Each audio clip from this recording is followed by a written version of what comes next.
and welcome to the Home Bar Happy Hour with the Nerdy Barman, where we're going to show you how to make your favorite cocktails in the comfort of your own home. We're going to start off with my favorite variation on an American classic, the Sazerac.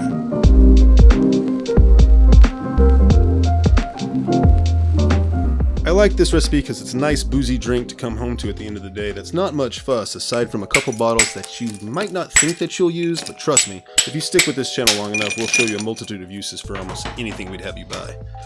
We're going to start with a 1/4 ounce of simple syrup. That's 7.5 milliliters for anyone using metric. If you don't know how to make simple syrup, don't worry, we'll put a recipe in the description below. Now we're going to follow that up with 5 dashes of Peychaud's bitters. Next, 1.5 ounces or 45 milliliters of American Rye Whiskey. And then another 1.5 ounces of Cognac. This is what's really going to set our recipe apart from the classic.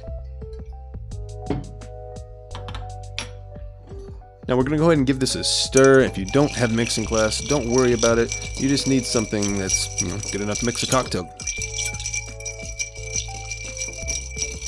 Now let's prep our cocktail glass with a spritz of absinthe.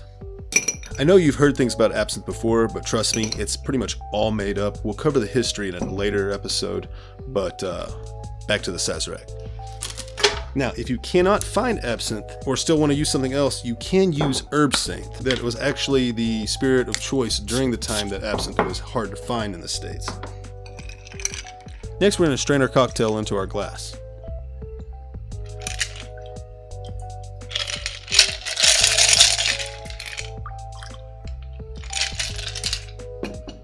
Now to finish it up, we're going to do a nice wide thin strip of lemon. Go ahead and give that a twist over a glass to express those oils out. Drop it in there. There you have it. Our past meets present Sazerac. We chose this variation so we could give you a little bit of the history. The Sazerac cocktail was invented in New Orleans in the mid-1800s and featured Sazerac Cognac, of which it gets its name, and a local apothecary's concoction, soon to be known to the world as Peychaud's bitters. The recipe remained unchanged until the late 1800s when a phylloxera outbreak would ravage European vineyards, cutting cognac production and forcing American bartenders to struggle to find a new substitute. The Sazerac house decided to go with American Rye Whiskey. Apart from the history, the other reason that we want to show you this variation is because it just tastes so damn good. You get the spiciness of the rye and the round, fruity notes of the cognac mixed with Peychaud's bitters and absinthe to just make a really well-rounded drink. It's not too sweet, it's not too spicy, a real Goldilocks cocktail. I really can't think of a way to improve upon it. If you have any ideas though, you can put them down in the comments section below.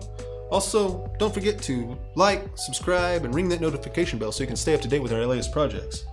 And if you'd like to, join us on Patreon where you can really get into cocktail building with us. Aside from that, I'm gonna go finish this drink, so we'll see you next time. Okay, we're gonna cut that? Yeah.